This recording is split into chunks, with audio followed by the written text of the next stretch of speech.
Vamos de informações também aqui para o Planalto Norte Catarinense. A falta de representatividade. Muita gente não gosta de ficar falando em política. Bom, mas, querendo ou não, respiramos praticamente política 24 horas, né? Todas as ações que são tomadas através da política, seja a nível municipal, estadual ou federal, impactam diretamente na vida do cidadão.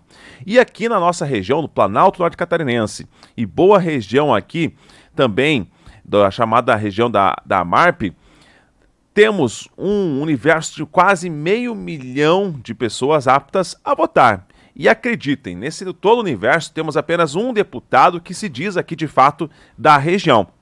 Isso acaba muitas vezes atrasando em muito. Note que outras regiões do estado são muito bem desenvolvidas. Olha só, a exemplo, a região do Oeste. Quantos deputados temos lá no Oeste de Santa Catarina? Hoje, né, o Oeste de Santa Catarina é muito forte. Temos a região voltada também, região próxima ao litoral, região sul do estado. São regiões que são fortes financeiramente falando, né? Aqui de Santa Catarina nós somos os primos pobres, né? Por quê? Tudo que tem de bom vai para outras regiões e aqui a gente fica chupando o dedo. Isso é falta de representatividade. Sobre esse assunto, eu conversei com o ex-prefeito de Matos Costa, Raul Ribas Neto, que esteve aqui na cidade no último sábado, e a gente falamos sobre vários assuntos, entre eles justamente esse da falta de representatividade lá na Assembleia, aqui pelo Planalto Norte Catarinense. Infelizmente, se nós compararmos com as outras regiões, não tem como comparar. Eu fiz uma análise assim, bastante criteriosa com relação a isso aí. Do Planalto Norte, que se inicia Porto União até Campo Alegre, são 13 municípios.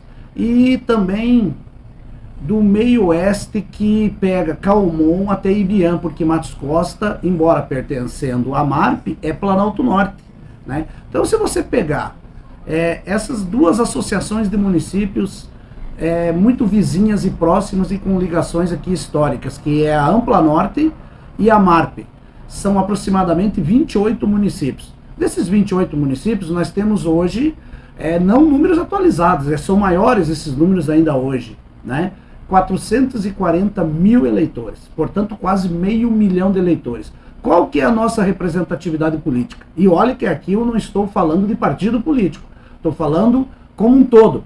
Nós temos, pasmem vocês que estão nos ouvindo agora, dessas duas associações de municípios, aproximadamente 440 mil eleitores, nós temos apenas um deputado estadual. É muito pouco. Está aí o reflexo com relação à distorção de tantos recursos muito grande para outras regiões comparadas com a nossa. E aqui está, Tiago, na nossa avaliação, e eu não tenho dúvida de todos que estão nos ouvindo, a região onde o governo é uma questão de Estado. Aqui eu não estou falando de um partido que exerce o poder ou de um governador ou um presidente da República. Eu estou falando de uma dívida histórica do Estado brasileiro com essa região, por tudo que a gente viveu aqui ao longo do tempo no passado, e historicamente é a região que mais temos dívida a cobrar da União e do Estado, historicamente.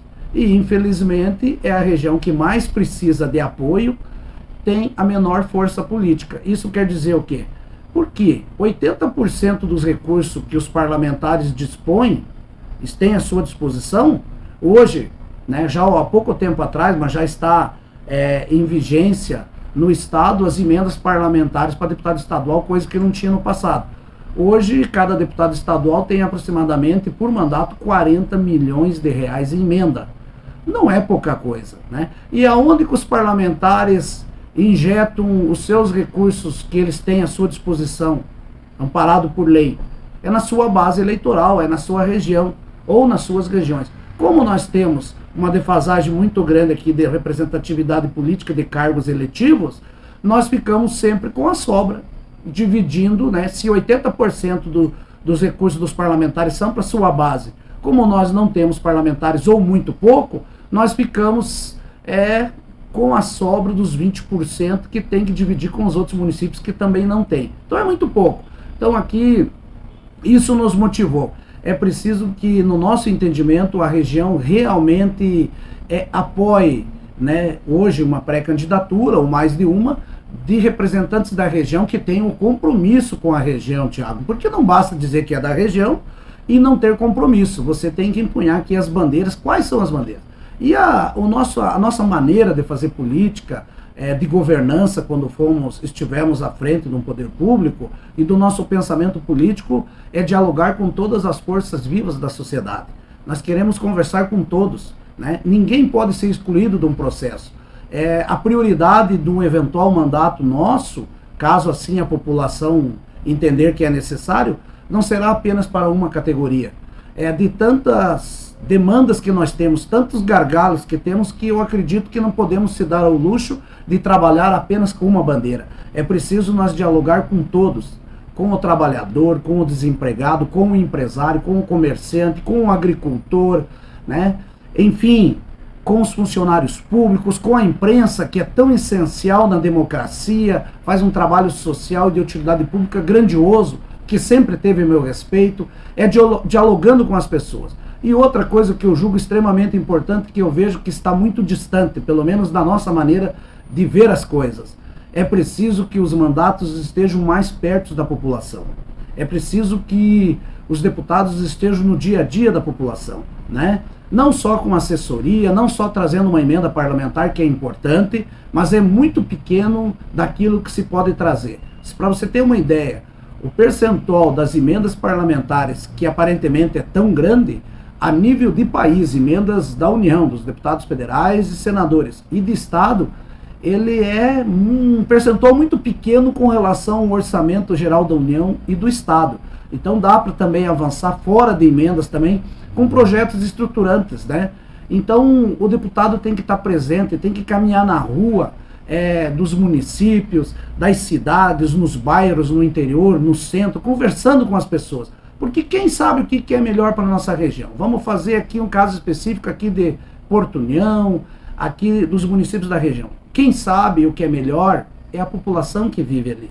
Então você tem que dialogar, tem que ouvir, atender as demandas, ser sincero em dizer aquilo que você pode atender e não simplesmente com discurso falacioso para tentar enganar as pessoas pensando em voto e daqui 4 anos voltar. Então o nosso propósito é realmente do Planalto Norte, do meio oeste, ter aqui uma liderança política que é povo, né? Que é um professor do Estado com muito orgulho. Eu saí da prefeitura e voltei para a escola dar aula, e que sabe as demandas da região, na infraestrutura aqui, nas melhorias das rodovias, na segurança. Nós temos muitas demandas, Thiago. Então eu acredito que a nossa pré-candidatura, ela é uma pré-candidatura até suprapartidária, porque nessa nossa caminhada nós temos tido aí o apoio, o incentivo de pessoas de várias denominações, agremiações partidárias, de pessoas que não militam em partidos políticos, de pessoas que não trabalham essa questão partidária, mas que veem que é um momento importante, as circunstâncias são importantíssimas, o cenário é ideal para que a gente possa, se assim chegar lá, realmente dignificar o voto e, acima de tudo, atender às demandas daquilo que é direito da população, mas que pelo enfraquecimento político regional nós estamos distante de obtê-las. É um pouco assim do nosso pensamento, da nossa pré-candidatura.